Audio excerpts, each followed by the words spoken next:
Alaya. Lag ka na. Asam dyan. Malta ka na. Hindot ba ulit ko? Hindot yun, gigi ka ng BTS dito. O, taong dinit. Alak ka. Ano? Sa dugayan. Saman.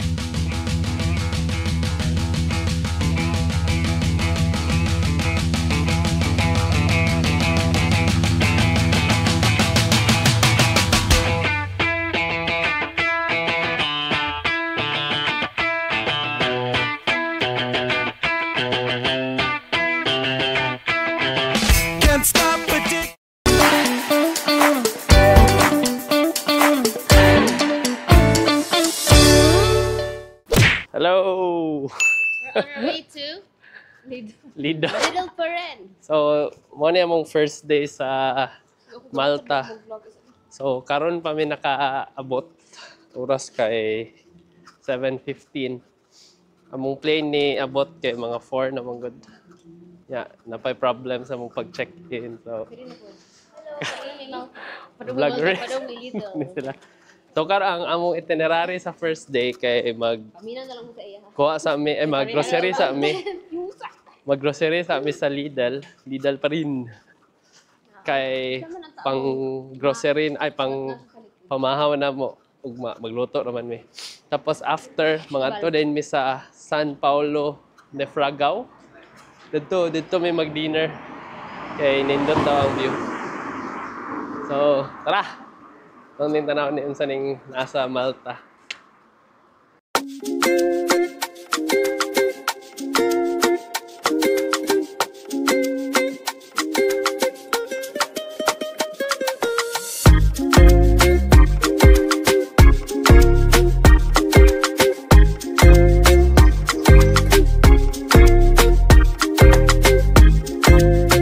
Bayad ko mo. Bigyan mo kami sa Lidl, guys. So, bayad Pero ang pa. wala sa plate. Ha?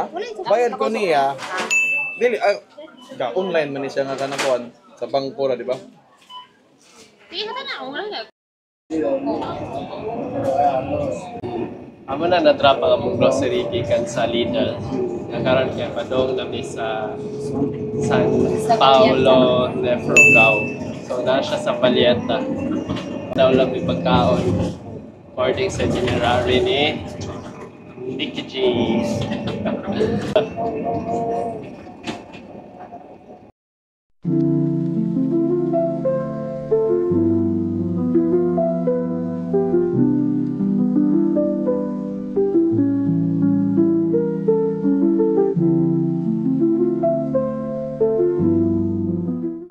nakaabot namin sa Valletta.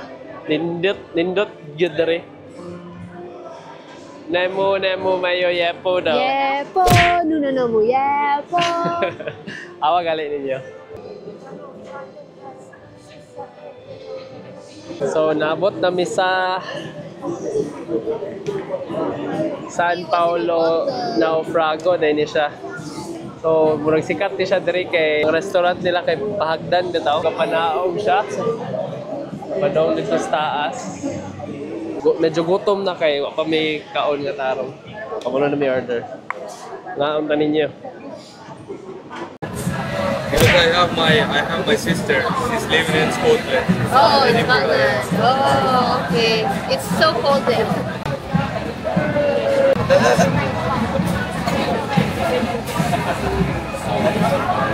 Dominic, Good. It's not sweet, but it's good. they want here are not sweet. Oh, okay. Because they use some Even Maltese this, wine, isn't it it? is a Maltese, yeah. Fruity. Where should So, muna yung mag-order guys. May lasagna, pizza, salad ni Ivorin. Sana? Anong puti? Burrata and parma.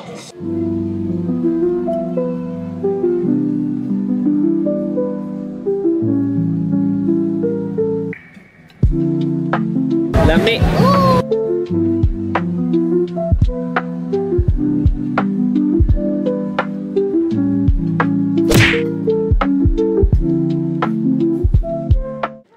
So, manamig kaon. Busog na me. Busog na me. Nakawain na me. Pauli namin karon. 1,000 pounds. Mamahuway namin. Muna taon day 1. It ang 73 euros for 4 na siya. With wine na. So, True. goods. Busog na. Exercise ang pauli. Tapos, hugma na sad. Let's go! Let's go, Malta! Dala na. So, day 2 na ta karon. Nag-prepare pa man sila. Hapon, wala man mukha kita sa among Airbnb. So, i-tour na nato mo karon. Indot rabaya siya. 521 pounds. 21 pounds for 5 days niya. For 4 persons na po siya. Sulit ra kayo ang bayad. So, na siya ang entrance, guys. Number 4 na eh. Ano na yun siya? Oh, di ba? Luagid siya. Ano siya dira ang sala, kitchen. Ano na siya. Pag siya murag gamay nga balcony, yung tawag mo. Siya ang gawasa mo ang Airbnb. Medyo, di mo siya na nakalimuot. Nasa mga 27. Pero madara gihapon.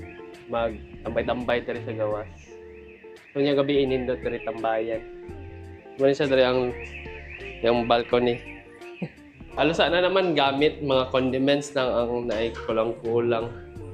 Kami pa namalit sa mong kape. Sa mong gatas. As Julian's. Ready to go na. Sa kwarto na yun. Oo na, doha po ka kwarto. Isa ka room kay Kani. Ako rin ang waifu, guys. Wifezilla na ko na siya. So, ang among room na apod may murag pina-balcony pra adtong sa sala. Na siya murag own private na kuan. Kuha po niya sa likod. Not bad na yun yung presyo. Ito presyo. O ganin, lindot na. Kuha na rin yung masters. Diba? Log ra gyapon siya. Tapos siya own ng mga cabinets and wala siya ang Airbnb. Lindot na gyud. Luag kayo. Kung pa dira, diba? May itinerary kay mga tumi sa Mdina, tapos mag-branch sa Fontanella na Tea Garden. Tapos afterwards din, mga turin mi sa Marsaks Clock. So kanina siyang Marsaks Clock kay naadre ang murag fisherman's village. So mostly murag dagat-dagat gyud siya dito. So mo ginangyari dire kay di mo kani makita, wala man kay nani po dito sa UK. Antayan lang sa din ako ba ang dire kay di ba sa tuwa kay naamay tig-collect og basura. Ambot lang ha, pero dire bitaw kay murag ibilin ra sa mga resident ang ilang basura sa gawas ilang balay. Tapos naara dayon gapamunit. Murag sa kinsa ra pud mo punit sa basura nila. Ambot lang kung naa ba ni balaod ba ni sila nga basin if ever baka kuha kag basura nga nani kadaghan makakwarta ka. Pero mao gyud prani o tanawag ninyo ni. Prana ni uncle nangwa siya mga basura. Gapamunit gyud siya basura gyud. Kay mao man iyang butanganan sa iyang nakuha siguro. Nya i-turn over siguro nila sa recycling. Daghan na siya nakuha por sa mga botelya. Pwede pa gyud siguro ni sideline na rin. Wala mo nabantayan. Which is good kay mas mabawasan po ng basura. Galing pero po ng mga dala.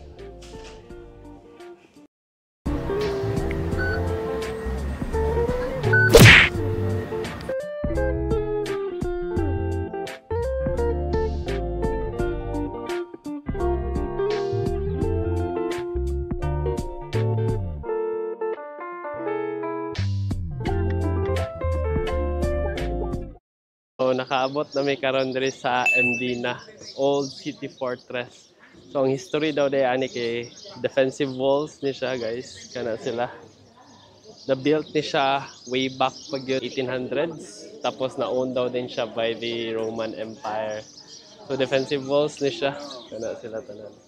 So, notable day aning Medina, guys, nga kani siya ang gituan ron kay mo ni siya ang set as exterior shooting sa King's Landing sa Game of Thrones. So sa mga kapananaw Game of Thrones, nag-shoot gyud sila diri. Especially ning iconic nilang gate. Wagali.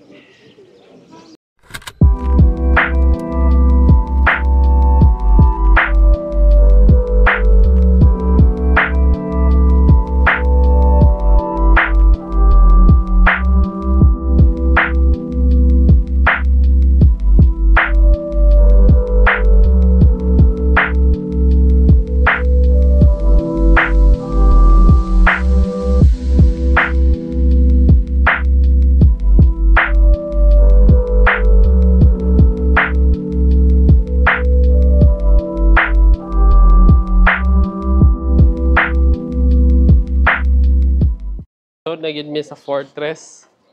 Yan, nindot gid siya. Ideal man to kaya siguro gishot ang Game of Thrones diri kay ang structures niya pang medieval yun ba, pang kinaraan yun. Inani mostly ang mga iskinita nila guys. Napag yung mga kabayo nga galibot-libot. Put kami sa Fontanella Cake or Tea Garden day, Fontanella Tea Garden. Nice din rin, nindot kayo ang view. Maone siya ang view. Chocolate mo ba no? Marag Bosay sa Cebu. Ang chocolate ito, white chocolate. Nindot siya bitaw.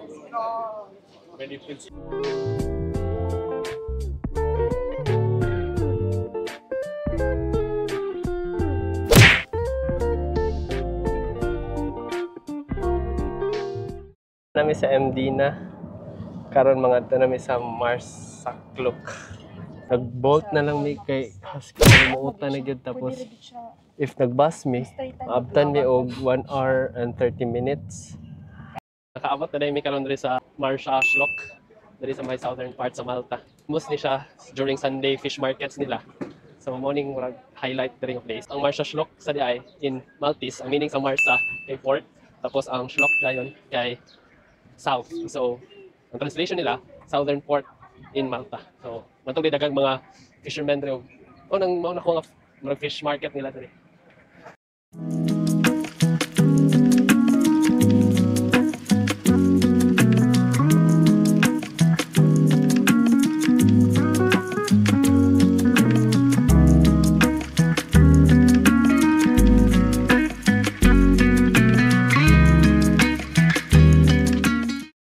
Namin karon sa Oriental Market kay mamalit man mi og adobo mi unya dito sa Airbnb namo. Kay grabe gid kalimuot ganina. Awan mga naw mga limot kay naw. Wala fresco. Oh, umalit sa mig ingredients og mga ice cream. Pancit canton.